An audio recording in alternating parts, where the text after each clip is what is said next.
to the Return of Godzilla-thon.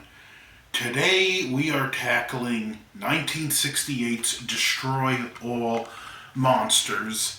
TOHO decided to get all their monsters together for one last movie. This was the original intended final movie in the Godzilla franchise, set in the then distant future of 1999. All the monsters had been gathered together on a island called Monster Land, not Monster Island, and, well, at least in the English dub, and things are looking good, like regular, like flights to the moon are a daily occurrence. The world overall is looking good. There's even a scientific research base on I'll just call it Monster Island anyway, but something goes wrong. This gas gets released on the island, and I should add the monsters are contained. There's like gases that keep the monsters on the island, and there's a magnetic barrier to keep Rodan from flying too far away. But this stuff goes wrong, and when the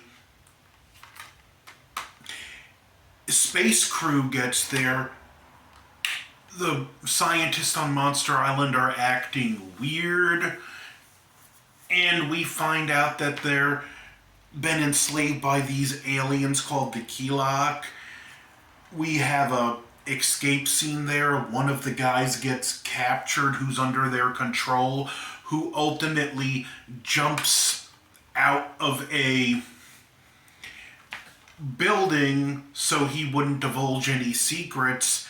They stop his body from getting taken and find something implanted behind his ear, and it's this transmitter thing that's actually being used to control the people. And they also quickly deduce, because at this point the monsters have attacked different cities.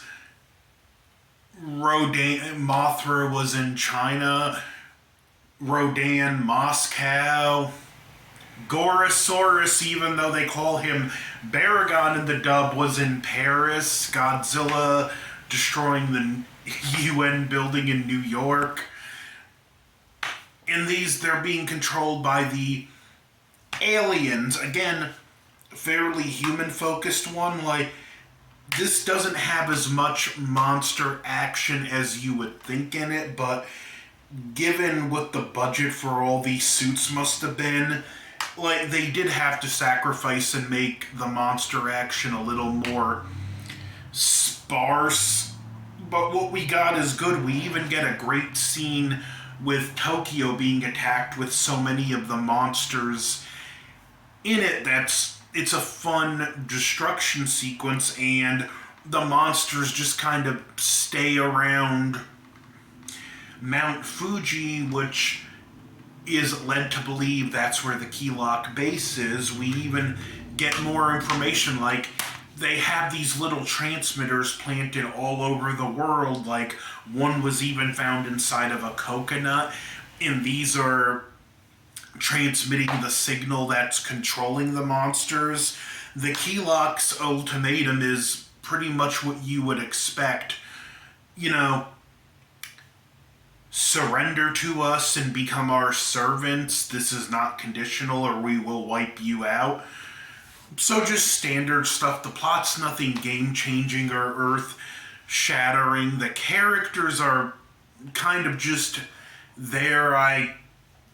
Every time I watch it, I'm like even hard-pressed to remember one of their names. But they're also not the worst characters I've seen in the franchise either, and at least they do use some of them to a very good effect. Like, one of the characters who's under the Keelok control, at this point they know to look for the little mark where the device was implanted in them, so she's sent to Tokyo to give an ultimatum, and they're checking for her, and she doesn't have the mark, but the camera zooms in on an earring, and like very wisely they gave her the earrings with the transmitter to be controlled that way. This way, the authorities wouldn't identify her. But the flip side, you remove those earrings and the transmitter is now gone. And she reverts back to who she was. Very interesting concept, and I do like what they did with it, and the fact that that's how these monsters are being controlled. I like to know how they got the transmitters into the monsters to be controlled, but you know, it is what it is. It's some fun action. I wish we would have gotten to see some more of the monsters do stuff, like Varan's a glorified cameo, Baragon's a glorified cameo, Manda's a glorified cameo, Mothra doesn't really do anything effective, neither does Kamunga. Rodan's pretty much useless in the final battle for what all he does.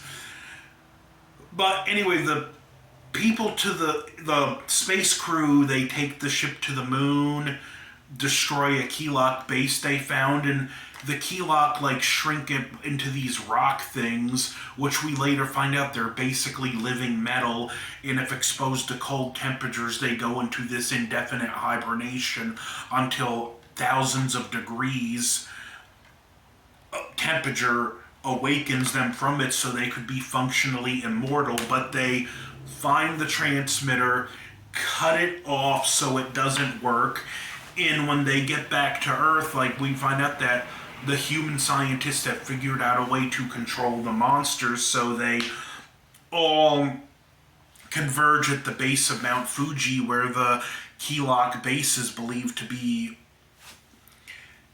at, and the Keylok summon King Ghidorah, a monster that lost to Godzilla and Rodan once, a monster that lost to Godzilla, Mothra, and Rodan once, and because this is set in the then future, Godzilla vs. Gigan is canonically before this film, so a monster that would have also have lost to Godzilla and Gigan against Anguirus and Godzilla. So I don't know why they were so confident in a monster that had a streak of perfect defeats.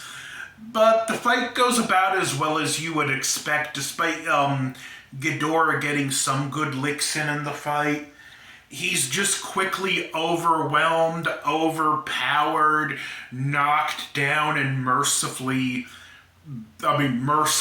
just beaten to death to the point where you almost feel sorry for him. This is like also the movie that it really begins to sell how tenacious Anguirus is. He grabs onto Ghidorah's throat, goes flying up with him, gets dropped from a great distance, gets stepped on and crushed, and still keeps going. Gorosaurus eventually gets Ghidorah on the ground, and at this point it's all over but the crying. Godzilla's son of all monsters gets the killing shot on Ghidorah, and then we get a funny scene that anyone that's like done like outdoor labor jobs can relate to.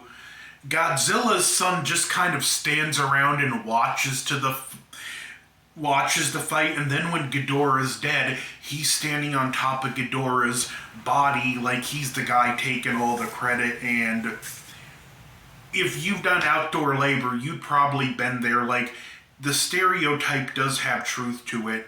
All the guys working, one guy standing around, then when it's done, the one guy standing around gets all the credit. We have one last attack. This flying fireball attacks, just wipes out Rodan. Poor guy can't catch a break. And they call it the Fire Dragon. The rocket ship crew goes after it, and it's revealed to be a Keylok UFO. At this point, it destroyed the facility on Monster Island, so the monsters aren't under control anymore. And I would like to say, I do like the design of the key lock UFOs. When Ghidorah dropped Anguirus, it exposed the base, which at this point Godzilla finds, destroys, and because of getting exposed to the cooler air, the key lock get reverted back into the just hunk of metal. The monsters return to Monster Island. We get a last look at all of them, and the camera pans away. The end. Had this been the last film, would it have been a satisfying finale? Yeah. Would I like to have seen more of the monsters?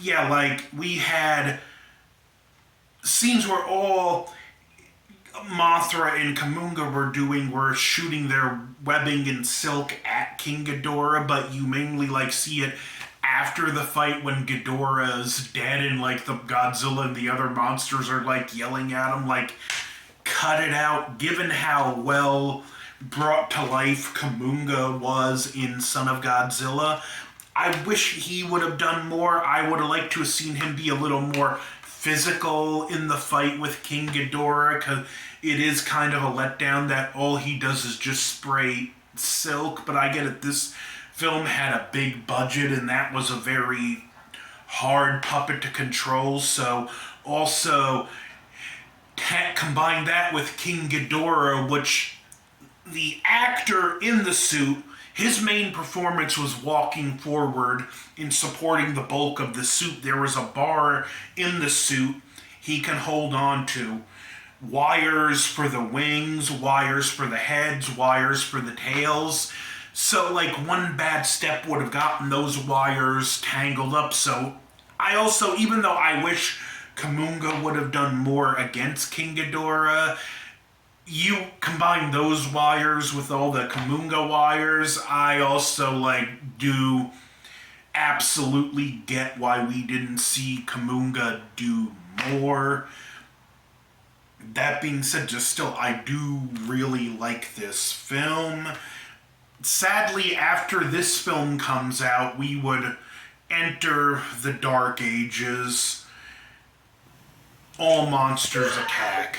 Godzilla vs. Ghidorah, Godzilla vs. Gigan, Godzilla vs. Megalon. I like most of those films I mentioned, but the dip in quality after this film until Godzilla vs. Mechagodzilla is just absolutely just staggering.